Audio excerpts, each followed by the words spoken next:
സ്വർണം കട്ടവരാരപ്പ എന്ന പാട്ട് പാർലമെന്റിൽ വരെ ഇപ്പോ തരംഗമായിട്ടിരിക്കുകയാണ്. സ്വർണം ചെമ്പായി മാറ്റിയേ,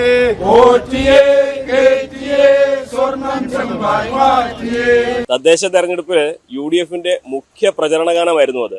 അതിനുശേഷം മലപ്പുറത്ത് പ്രത്യേകിച്ച് UDF തൂത്തുവാരിയതോടെ എല്ലാ ആഘോഷങ്ങളിലും ഈ പാട്ടാണ് അലയടിക്കുന്നത്. ആ പാട്ടിന് പിന്നിലുള്ളവരാണ് എന്നോടൊപ്പം ചേരുന്നത് ഡാനിഷും ഹയ്യും സുബൈർക്കയും. ഹയ്യേ, നമ്മള് പ്രതീക്ഷിക്കാത്തൊരു റീച്ചാണല്ലോ പാട്ടിനുണ്ടായത്. എന്താ പറയുക, വലിയ ഓളുണ്ടാക്കി.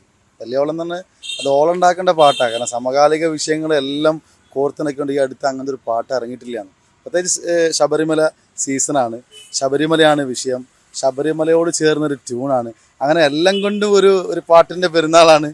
അതുകൊണ്ട് തന്നെയാണ് ഇതിന് വലിയൊരു കറക്റ്റ് ടൈം, എല്ലാം കൊണ്ടും കറക്റ്റ് ടൈം ആയെന്നുള്ളതാണ്. അതാണ് അപ്പോൾ അതിലേക്ക് ആപ്റ്റായിട്ടുള്ള ശബ്ദം ഡാനിയുടേത് കൂടി വന്നപ്പോൾ എന്തായി, അത് കേരളം ഇന്ന് പാൻ ഇന്ത്യ എന്ന് വരെ ആൾക്കാർ പ്രചരിപ്പിക്കുന്ന രീതിയിലേക്ക് കാര്യങ്ങൾ മാറിയെന്നുള്ളതാണ്. അതിൻ്റെ ഈ ഗാനം വന്ന വഴികളെ കുറിച്ചൊക്കെ നമ്മുടെ പ്രിയപ്പെട്ടവർ ഞങ്ങളോട് പറയും. എങ്ങനെയാണ് ഈ പാട്ടിലേക്ക് എത്തുന്നത്?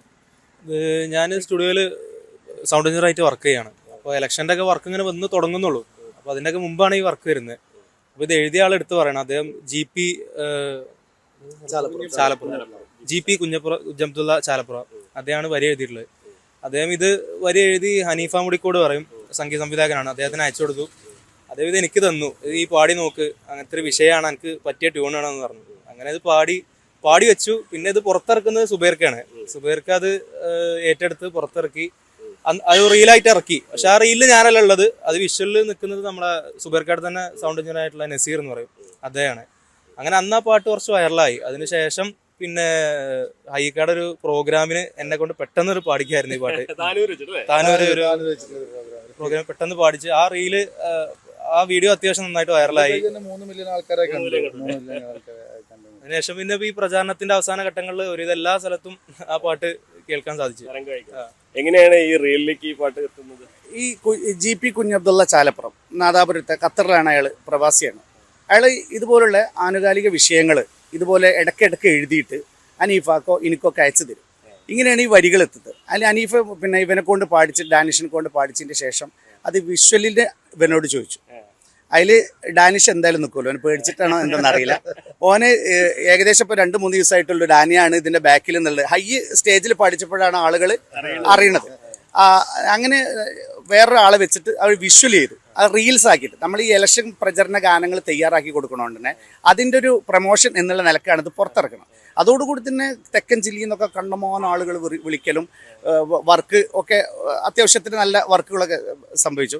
പിന്നെ ഇതിൻ്റെ പിന്നെ പല്ലവി മാത്രമേ നമ്മൾ കേട്ടുള്ളൂ. ഇതിൻ്റെ അനുപല്ലവി ഉണ്ടോ, ഇതിൻ്റെ ഫുൾ സോങ് ഉണ്ടോ എന്ന് ചോദിച്ചിട്ട് നിരന്തരമായിട്ടുള്ള കോളുകളൊക്കെ. അപ്പോൾ ഓഡിയോ ആയിട്ട് വിട്ടുകൊടുത്തു, റീൽസ് മാത്രമേ ഇത് ചെയ്തുള്ളൂ. അങ്ങനെ ഇത് കൈവിട്ടുപോയി. ഇപ്പോൾ എല്ലാ സ്ഥലത്തും പാർലമെന്റിൽ വരെ എത്തി. കൂടുതൽ ആളുകൾ വിളിക്കുന്നുണ്ട്. നെഗറ്റീവ് ഉണ്ട്, പോസിറ്റീവ് ഉണ്ട്. നെഗറ്റീവ് ആദ്യം ഉണ്ടായിരുന്നു, പക്ഷേ പോസിറ്റീവ് കൂടിയപ്പോൾ നെഗറ്റീവ് പേര് പതുക്കെ പിന്മാറി. അതാണ് സംഭവം ഉണ്ടായത്. ഭയങ്കരമായ നെഗറ്റീവ് കമൻറ്റുകൾ. പിന്നെ എന്നെ നമ്പറായിരുന്നു അതിൽ കൊടുത്തിരുന്നു, എൻ്റെ ഇൻസ്റ്റ പേജിലാണ് പോസ്റ്റ് ചെയ്തത്. അങ്ങനെ വന്നിരുന്നു. അപ്പോൾ അങ്ങനെയാണ് ഇതിന്റെ ഉത്ഭവം ഉണ്ടാണ്. ഇതിന് സത്യം പറഞ്ഞാലേ ഇപ്പൊ ശബരിമല വിശ്വാസികൾക്കൊക്കെ വലിയ വിഷമം ഉണ്ടാക്കിയിരുന്നു ഈ സംഭവങ്ങളൊക്കെ. തെരഞ്ഞെടുപ്പിന് ഫലം കൂടി തെളിയിക്കുകയാണ്. എങ്ങനെയാണ് വിശ്വാസികളുടെ ഭാഗത്തുനിന്ന് ഒരാഴ്ച മുമ്പ് സുബൈർക്കൊക്കെ അനുഭവം ഉണ്ടായിട്ട് എൻ്റെ അനുഭവം പറയാം. അതായത് ഒരു അമ്മച്ചി വിളിച്ചിട്ട് എന്നോട് പറയാണ്, ഇത് ആ മോനെ കൊണ്ട് പാടിപ്പിച്ചത് അയ്യപ്പനാണ്. അത് അങ്ങനെ ഒരുപാട് ഭക്തരായിട്ടുള്ള ആൾക്കാർ, ഈ വിഷയത്തിൽ വിഷമമുള്ള ഒരുപാട് ആൾക്കാർ വിളിച്ചിട്ട്, ഇപ്പോൾ ഡാനിയോടും സമാനമായിട്ട് പലരും വിളിച്ച് പറയുകയുണ്ടായി. ഇത് ഭക്തരെ സംബന്ധിച്ചിടത്തോളം ഭയങ്കര വേദന ഉണ്ടാക്കുന്ന ഒരു സംഗതി. അപ്പോൾ അവരോട് ചേർന്നൊരു പാട്ട് പാടാൻ കഴിഞ്ഞു എന്നുള്ളത്, അപ്പോൾ അവരും അത് അയ്യപ്പൻ പാടിച്ച എന്ന് പറയുന്ന രീതിയിലേക്കൊക്കെ പറയുമ്പോൾ നമുക്കും ഭയങ്കര ഇത്രയും ഒരു വലിയ റീച്ചിലേക്ക്. പക്ഷെ ഞാൻ ഈ പാട്ട് കേട്ടപ്പോൾ തന്നെ ഞാൻ പറഞ്ഞല്ലോ, ഞാൻ പാട്ട് കേട്ട എൻ്റെ 2ാമത്തെ സ്റ്റേജിൽ ഞാൻ ഡാനിയെ കൊണ്ട് ആ പാട്ട് പാടിച്ചു എന്നുള്ളതാണ്. അപ്പോൾ രാഷ്ട്രീയ ബോധമുള്ള ഒരാൾക്ക് തീർച്ചയായിട്ടും ഈ പാട്ട്, അതുകൊണ്ടാണ് സുബൈർക്ക് അതിൻ്റെ വിഷ്വല് ഡാനി ഇല്ല എന്ന് പറഞ്ഞപ്പോൾ പോലും സുബൈർക്ക് അത് എടുത്ത് ചെയ്യാൻ കാരണം രാഷ്ട്രീയ ബോധമുള്ളതുകൊണ്ടാണ്, ഇത് കത്തും എന്നുള്ള ഒരു ബോധമുള്ളതുകൊണ്ടാണ്. അതുകൊണ്ട് തന്നെയാണ് ഇത് പ്രേക്ഷകരെ ഏറ്റെടുത്തത്. ഒരു വലിയ മുന്നേറ്റത്തിന്റെ ഭാഗമായി ഈ പാട്ടിന് കഴിഞ്ഞത്. ഒരുപാട് ആൾക്കാരെ വിളിച്ചു, ഒരുപാട് ആൾക്കാരെ അഭിനന്ദിച്ചു. ഇപ്പൊ നാളെ പിന്നെ സാദിഖ് അലി തങ്ങളും അതുപോലെ തന്നെ പി കെ കുഞ്ഞാലി സാഹിബ് അടക്കമുള്ള ഒരു ആദരവ് ചടങ്ങ് നാളെ രാവിലെ 8 മണിക്ക് പാണക്കാട് വെച്ച് നടക്കുന്നുണ്ട്. അപ്പൊ അതിന്റെ ഒക്കെ അങ്ങനെ പല രീതിയിലുള്ള വലിയ രണ്ടുപേരും കൂടി ആ പാട്ടൊന്നും മൂളിയല്ലോ. പോറ്റിയേ കേറ്റിയേ സ്വർണം ചമ്പായി മാറ്റിയേ സ്വർണപ്പാളികൾ മാറ്റിയേ ശാസ്താവിന്ദനമൂറ്റിയേ സ്വർണം കട്ടവനാരപ്പ സഖാക്കളാണ് അയ്യപ്പ ലോകം മാറ്റിയതാരപ്പ സഖാക്കളാണ് അയ്യപ്പ പോറ്റിയേ കേറ്റിയേ സ്വർണം ചമ്പായി മാറ്റിയേ സ്വർണപ്പാളികൾ മാറ്റിയേ ശാസ്താവിന്ദനമൂറ്റിയേ ആചാരങ്ങളെ ലംഘിക്കാനായി അമ്മിണിമാരെ മലകേറ്റി അകവും പുറവും കൊള്ളയടിക്കാൻ നിയമിച്ചുള്ളത് ഒരു പോറ്റി പോറ്റിയേ കേറ്റിയേ സ്വർണം ചെമ്പായി മാറ്റിയേ. അതെ, സെയിം ട്യൂണാണ് ഇതില്. പിന്നെ ആശാ വർക്കർമാര്, വയനാട് ദുരന്തം, ടി പി കൊല അടക്കമുള്ള ഒരുപാട് സമകാലിക വിഷയങ്ങൾ ഈ വരിയിൽ വരുന്നുണ്ടെന്നുള്ളതാണ് ഈ പാട്ടിന്റെ പ്രത്യേകത.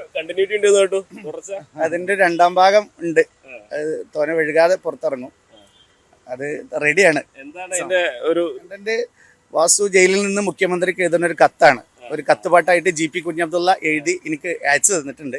ഇനിയിപ്പോൾ അനീഫാനായിട്ടും ചർച്ച ചെയ്തിട്ട് അതുമാതിരി തന്നെ ഡാനിഷ് റെഡിയാണ്. ഡാനിഷും ഒക്കെ ചേർന്നിട്ട് ഒരു സാധനം പ്രതീക്ഷിക്കാം. മലബാറിൽ ഏറ്റവും ഫേമസാ.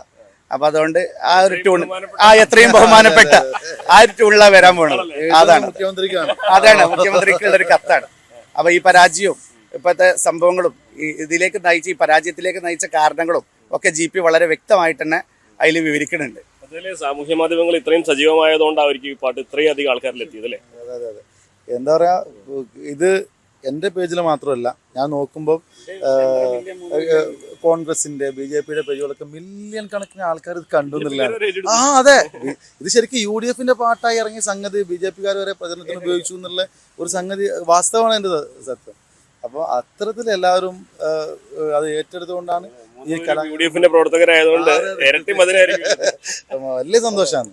നമ്മ ഒരു വലിയ മുന്നേറ്റത്തിന്റെ ഭാഗമെന്നൊക്കെ പറയുന്ന വലിയ പ്രവർത്തകരെ സംബന്ധിച്ചിടത്തോളം വലിയ ഭാഗ്യമാണെന്നാണ് പറയുന്നത്. തെരഞ്ഞെടുപ്പ് പ്രചാരണത്തിന്റെ പ്രധാന ആയുധമായിട്ട് ഇവരുടെ ഗാനം മാറി. അതാണെങ്കിൽ UDF സംബന്ധിച്ച് ആ വലിയ വിജയത്തിലേക്ക് നയിക്കുകയും ചെയ്തു. അതിന്റെ സന്തോഷം കൂടിയാണ് ഇവർ പങ്കുവയ്ക്കുന്നത്. മാത്രമല്ല ഇതിന് തുടർച്ച കൂടി ഉണ്ടെന്ന് പറയുമ്പോൾ വരുന്ന നിയമസഭാ തെരഞ്ഞെടുപ്പിൽ നമുക്ക് ഇവരിൽ നിന്ന് ഇനിയും ഒട്ടേറെ UDF അനുകൂലമായിട്ടുള്ള അത്ഭുത ഗാനങ്ങൾ പ്രതീക്ഷിക്കുക തന്നെ ചെയ്യാം. അഖിലോട് പറഞ്ഞൊപ്പം CB അനുമോദ്, News 18.